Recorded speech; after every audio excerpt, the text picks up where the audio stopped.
자, 건강한 장이 사람을 살린다. 문제는 약이 아니라 장미생물청이다. 장미생물청은 다양한 약물의 작용에 영향을 미친다. 이를 주제로 한 연구가 활발히 이루어지고 있기 때문에 이 약물 목록은 점점 길어질 것이다. 영향력은 직접적일 수도 있고 간접적일 수도 있다. 어느 쪽이든 결과적으로는 같은 약이라도 개개인마다 장미생물청 상태에 따라서 치료 효과가 더 커지거나 작아진다. 그뿐 아니다. 각자가 가진 장미생물청의 고유한 성질과 장미생물청이 특정 약물과 상호작용하는 방식 때문에 약물의 부작용도 사람마다 천차만별로 다를 수가 있다. 인체세포와 장미생물 세포의 생태계는 지금도 밝혀진 내용이 거의 없지만 워낙 복잡하게 얽히고 설켜 있어서 연구 진행 속도가 매우 다르다.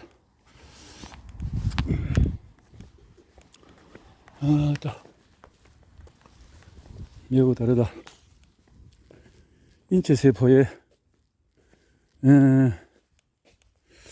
그런데 사람은 나이를 먹으면 건강이 점점 나빠져서 약 쓸 일만 나타난다.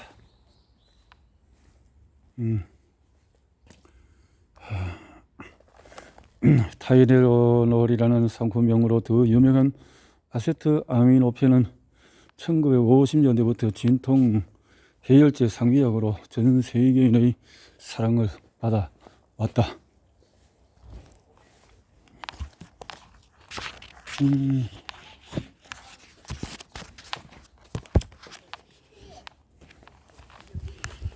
약은 적용 원리가 분자 수준까지 세세하게 밝혀져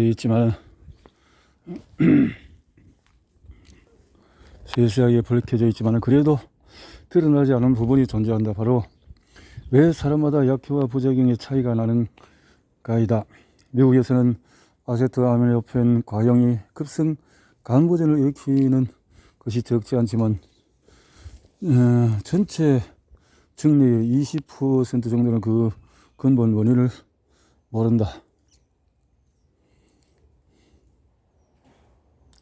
모두가 효과적이면서도 안전한 용량을 사용하도록 하려면 이 잃어버린 퍼즐 조각을 찾는 것이 중요하다. 약물의 용량은 약물이 체외로 배출되는 속도에 따라서 결정된다.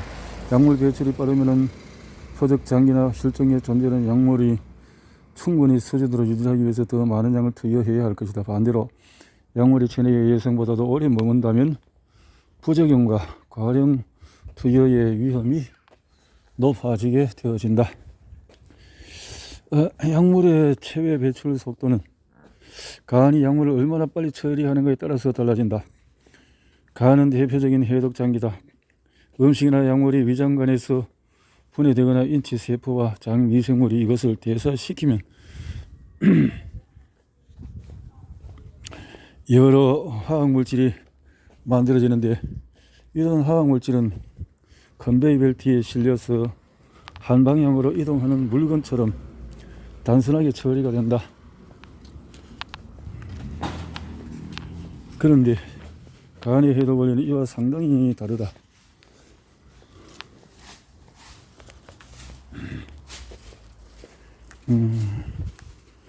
간의 해독 원리에 대해서 간은 대표적인 해독 장기다. 음식이나 약물이 위장관에서 분해되거나 인체세포와 장미생물이 이것을 대사시키면 여러 화학물질이 만들어지는데 이런 화학물질들은 컨베이어 벨트에 실려서 한 방향으로 이동하는 물건처럼 단순하게 처리가 되어진다.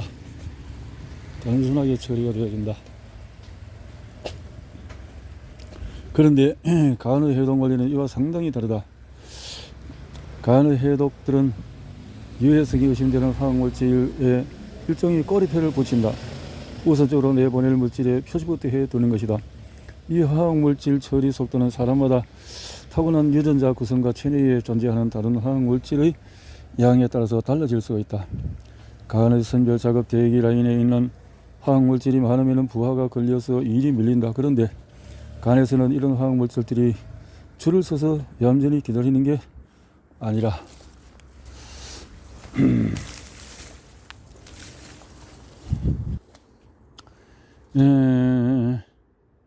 서서 얌전히 기다리는 게 아니라 간세포가 덜 바빠질 때까지 다시 혈관을 타고 한 바퀴를 돌아오기를 반복한다.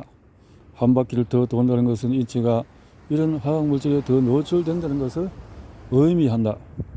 제약회사와 의사는 신약을 설계하거나 처방 용량을 정할 때 반드시 약물 배설 속도를 고려한다. 기본적으로 어떤 약이 몸 밖으로 빠르게 빠져나갈 경우에 이 약으로 원하는 만큼의 효과를 얻기 위해서는 많은 양이 필요할 것이다. 하지만 간이 약물을 선별하고 내보내는 속도에 개인차가 있으므로 경우에 따라서 실제 투여량이 적정 수준보다 높아질 수도 낮아질 수도 있다.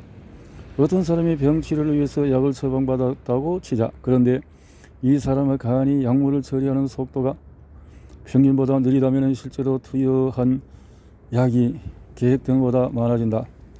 그런 부작용이 발생할 위험이 크다. 반대로 배설 속도가 지나치게 빠를 경우는 체내에 머무르는 약물이 부족해서 병이 잘 낫지 않는다. 약물의 대사와 배설 속도는 외부 요인들에 의해서도 달라진다. 가령 스타틴을 복용 중인 사람은 자몽을 먹지 말라는 소리를 귀에 못이 박히도록 들었을 것이다. 여기에는 다 이유가 있다. 자몽에는 간에서 스타틴과 경쟁하는 성분이 들어있다. 간에서 이 성분이 한자리를 두고 스타틴과 싸우면 스타틴 배설이 느려져서 체내 약물 용도가 위험한 수준으로 높아질 수 있다. 그런데 조심할 건 음식만이 아니라 장미생물이 만드는 화학물질도 인체의 약물 대사 기능에 영향을 주는 까닭이다. 연구에 의하면 아세트아미노펜의 체외 배출 속도에 장미생물성 대사 산물인 피크레솔이 상당히 중요하다고 한다. 장미생물총이 만들어내는 피크레솔의 양은 장미생물총을 구성하는 미생물의 종류와 녀석들이 소비하는 아미노산의 양에 따라서 또 달라진다. 장 속 미생물의 아미노산을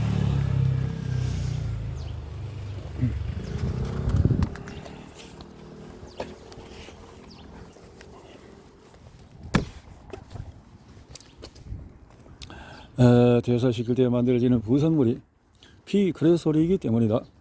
이렇게 대장에서 생성된 피크레솔은 일단 혈관을 타고 간으로 이동해야 한다. 그것에서 꼬리표를 달아야만 몸 밖으로 배출될 수가 있다. 그런데 아세트아미노펜 해독을 담당하는 간 효소가 피크레솔의 표식을 따는 일도 한다는 게 이를 복잡하게 만드는 것이다.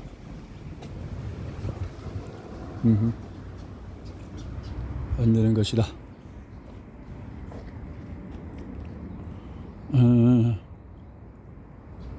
그것에서 이렇게 그러므로 장미생물성의 피크레솔 생성량이 많은 사람은 그렇지 않은 사람보다도 더 높은 용량의 아세트아미노펜을 복용해야 한다. 하지만 자신의 장미생물성의 피크레솔 생성 능력을 알고 있더라도 완전히 안심하기는 이르다. 같은 사람이 내 그날 먹은 음식에 따라서 또 달라지니 말이다. 특히 중요한 것은 단백질 섭취량이다. 장미생물성이 약물 배설 속도를 조절해서 아세트아미노펜 약효에 영향을 미치는 것은 간접적인 작용 모델이라고 말할 수 있다. 그런데 장미생물성의 영향을 보다 직접적으로 받는 약물도 있다. 대표적인 것이 심부정맥치료제인 디곡신이다. 디곡신은 디기탈리스 식물에서 합성되는 디기톡신을 변형시킨 물질로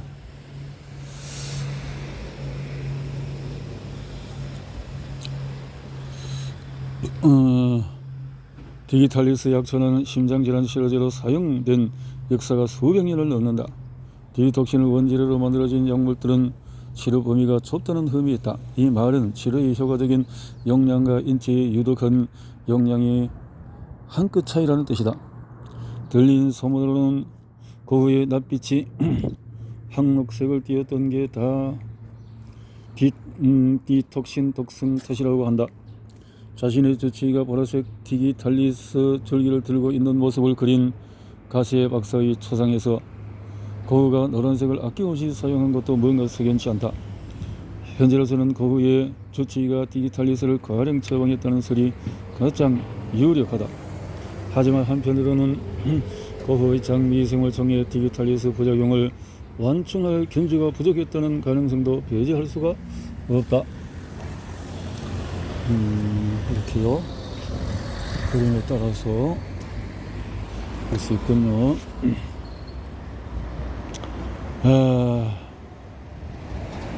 장 박테리아 일종인 에그로텔라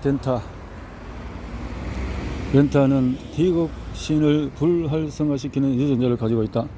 따라서 장에 이 박테리아가 있느냐 없느냐에 따라서 사용해야 할 디옥신 용량이 달라진다. 장에 에그로렐라 렌타가 사는 사람에게는 그렇지 않은 사람보다 더 많은 양의 디옥신이 필요하다. 그런데 이 미생물이 디옥신을 불활성화시키는 경로와 아미노산인 아르기닌을 대사시키는 경로가 겹친다고 한다. 실제로 동물 실험에서 에르겔렌타가 있는 쥐에게 고단백 사료를 먹였을 때 디옥신 해독이 원활하지 않았다. 박테리아가 아르기닌을 처리하느라고 너무 바빠서 디옥신을 신경 쓸 겨를이 없었던 것이다. 따라서 장미생물성 조선과 식단 등에서 단백질 함량 이 두 가지 다 환자에게 필요한 디옥신 용량을 좌우한다고 볼 수가 있다. 그렇다면 이런 사실이 맞춤의학의 미래와 어떻게 연결될까? 장미생물성에 관해서 더 많이 알게 되면 의학이 어떤 방향으로 나아갈까? 쉽게 디옥신의 경우를 예로 들어보자. 의사가 어떤 환자에게 디옥신 치료가 필요하다고 판단하면 처방을 내리기에 앞서서 환자의 마이크로바이옴을 구성하는 유전자 목록부터 뽑아볼 것이다. 그리고 이 목록에 디옥신을 불활성화시키는 유전자가 들어있다면 사용량을 늘려서 처방할 것이다. 특별히 단백질 섭취를 제한하라는 당부와 함께 말이다. 그러면 모든 환자에게 디옥신의 효과를 극대화하고 부작용을 최소화하는 최적화된 치료를 제공할 수가 있다. 는 거죠.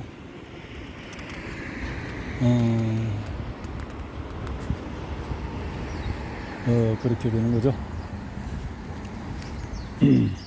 젊음의 셈에는 박테리아가 가득하다. 젊음의 셈.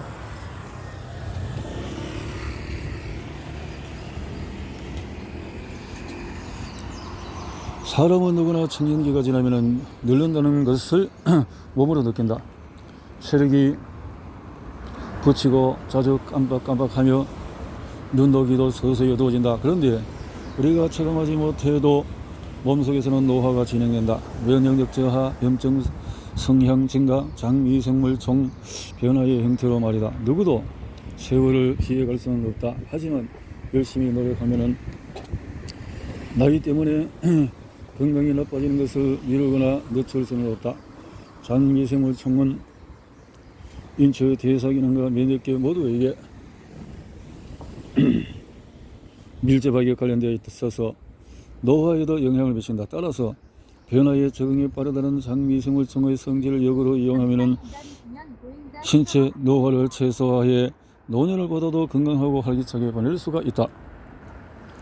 말하자면 관리를 통해서 장미생물총의 젊음을 유지하면 한풀 꺾인 면역기에 새 숨을 불어넣음으로써 노화 시기를 거꾸로 되돌리는 셈이다. 장수의 표본인 100세 이상의 초고령 노인들은 70대 노인에 비해서 확연히 다른 장미생물총 프로파일을 갖고 있다. 이 어르신들의 장미생물총만이 가진 특징이 장수에 귀한 걸까? 아니면 반대로 특정 유전자나 라이프 스타일이 장미생물총을 건강하게 만드는 걸까? 어느 쪽이 맞는지는 아직 확실히 대답할 수 없다. 하지만 짐작컨대 이분들이 천수를 누리고도 남은 비밀은 아마도 인체세포와 장미생물이 100년이 넘는 세월 동안에 서로를 밀어주고 끌어준 이상적인 공생관계에 있을 것이다. 공생관계에 있을 것이다. 다음 신호에 건너세요. 자, 여기는 주차장에 무료가 있고 또 교회에서 사용하는 것이 있고 그런가 봅니다. 자, 사람은 누구나 청년기가 지나면 늙는다는 것을 몸으로 느낀다. 체력이 붙이고 자주 깜박깜박하면서 눈도 귀도 서서히 어두워진다. 그런데 우리가 체감하지 못해도 몸속에서도 노화가 진행된다. 면역력 저하, 염증 성향 증가 등등등등. 자, 장위생물 총을 젊게 젊음을 열망하는 것은 만국 공통의 사회현상이다. 그래서 사람들은 영양가 높은 음식을 먹고 식단을 조절하고 규칙적으로 운동을 하며 친구를 사귄다. 이런 활동이 근육 손실을 막는 것부터 시작해서 삶의 목표를 심어주는 등 인체 생리의 여러 측면에 동시자발적으로 영향을 주어 건강을 증진하는 것은 과학적으로도 증명된 사실이다. 학계는 바람직한 생활 습관들이 수명을 어떻게 연장시키는지 더 구체적으로 알아보고자 분자학적인 메커니즘에 초점을 맞췄다. 그런데 웰에이징의 한가운데 바로 장미생물총이 있었다. 건강한 식단이 주는 유익한 효과 중 하나는 장미생물총의 번영을 돕고 이것이 건강 증진 효과로 이어지게끔 한다는 것이다. 아일랜드에 수행된 연구에서도 섬유질 즉 MSC가 풍부하고 지방이 적은 식단을 유지하는 식습관이 노화에 의한 장미생물총의 쇠퇴를 막는 것으로 입증되지 않았는가? 더욱이 76세부터 95세까지 고령자 집단에서 식이섬유 섭취량 증가는 CSFA 생성량 증가와 직결이 된다. SCFA는 염증 반응을 억제해서 염증 노화에 나쁜 영향을 상쇄하므로 노인들에게는 반드시 필요한 물질이다. 고령자일수록 영양가를 따져서 잘 먹는 것은 나이가 들면 열량, 요구량이 줄어든다는 면에서도 매우 중요하다. 이렇게 신중하게 섭취한 칼로리는 어느 하나 허투루 쓰이지 않는다. 그런 맥락에서 터프트 대학교 연구팀이 미국 농무부의 건강식단표를 고령층에게 맞게 열량 요구량을 낮추고 수정해서 새로 발표한 것은 참고할 만하다.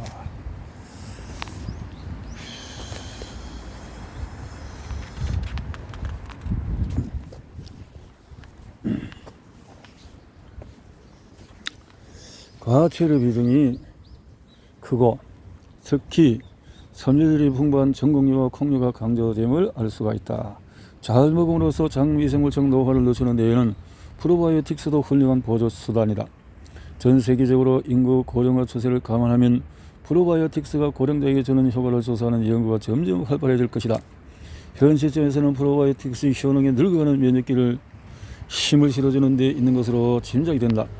차세대 프로바이오틱스 시장은 노년기의 장미생물층의 상태가 젊을 때와 확연히 다르다는 점을 주안점을 주어서 한 단계 진화한 모습으로 다 변화될 것이다. 늙어가는 장미생물총을 적절히 보호, 보필하려면 나이가 들어서 달라진 환경에서 살아남는 특별한 능력을 지닌 프로바이오틱스 견주가 필요하니 말이다. 적어도 프로바이오틱스에 관한 하나의 처방으로 모두의 문제를 해결하려는 시대는 지났다. 미래에는 사람 인생의 전환기마다 장미생물총의 변화를 반영한 프로바이오틱스 테라피가 가능해질 것이다. 시기별 개인 맞춤형 프로바이오틱스가 마침내 세상에 나오면 시행 소가를 거쳐서 나에게 가장 잘 맞는 제품을 고르는 것은 소비자의 몫이다. 운동은 또 어떤가? 운동이 건강에 좋다는 것은 코흘리기도 아는 상식이니 장미생물총에도 작든 크든 이로울 게 틀림없다. 그런데 운동을 규칙적으로 하는 사람은 흔히 식단에도 신경을 쓰기 마련이므로 운동만의 효과가 어떻다고 확실히 말하기는 쉽지 않다.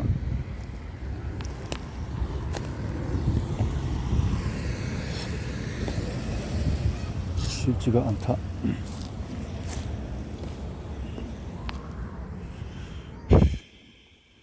운동은 또 어떤 운동인가? 운동이 건강에 좋다는 것은 다 아는데, 자, 이렇게 운동을 한 실험과 그렇지 않은 대조군은 장미생물총의 모습이 사뭇 달랐다. 음식이 장을 통과하는 시간이나 대사 활성, 면역의 기능 등 몇 가지 생리적인 측면이 운동 덕분에 달라진 것이다. 이런 변화는 장미생물총에도 영향을 미친다. 따라서 운동이 숙주의 생리를 적정하게 변화시켜서 그 안에 사는 장미생물총도 달라지게 만든다고 충분히 추측할 수가 있다. 최종 판정이 나오려면 아직 멀기는 했지만은 내 얘기를 한다면 운동이 1차적으로든 2차적으로든 장미생물청과 사람 모두의 건강에 이롭다는 것은 승산이 높다. 왕성한 사교 활동 역시 노령기 건강과 불가분의 관계에 있다. 이것은 뒷받침하는 과학적인 증거가 부족하긴 해도 모두가 이 아는 분명한 사실이다. 이 연결고리 어디쯤에는 장미생물청이 들어가는 아직 짐작만 할 뿐이다. 하지만 지금부터 하나씩 차근차근 따져보자. 미생물은 사람 뱃속을 비롯해 도처에 존재한다. 현재는 위생과 청결의 강박 수준으로 집착하는 경향이 있지만 사람의 손길이 닿는 모든 곳에서 미생물을 마지막 한 마리까지 박멸하는 것은 불가능하다. 각종 살균제와 세정제 때문에 개체수가 급격히 줄고 있기는 하지만 말이다.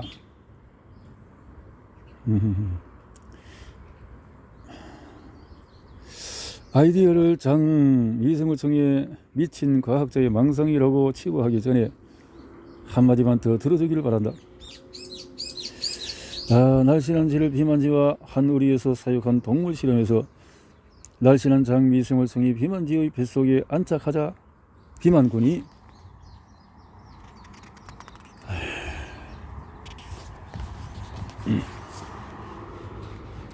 몸무게가 더 이상 늘지 않았다. 만약에 비만지가 날씬 친구가 되지 않았다면 날씬한 장미생물청에 노출될 일이 없었을 테니 평생 뚱뚱한 장미생물청에 만족하며 살아야 했을 것이다. 그렇지 않은가? 사교활동을 통해서 다른 사람들이 가진 미생물에 우리 스스로 노출시키면 우리 장에 사는 유익균의 다양성을 더욱 높일 수 있을지 모른다. 혹자는 이런 말을 하는 우리에게 미쳤다고 할 것이다. 하지만은 10년 전에 장미생물청이 비만을 일으킨다는 주장도 똑같은 문미를 맞았다. 나이가 들수록 사람들은 많이 만나는 것은 여러모로 독이 된다. 다음에 언젠가 실버 노래교실에 들어갈 거 하는 생각이 들면은 그곳에서 새로 사귈 미생물 친구들이 나중에 생명의 은인이 될 수도 있다는 점을 꼭 기억하기 바란다.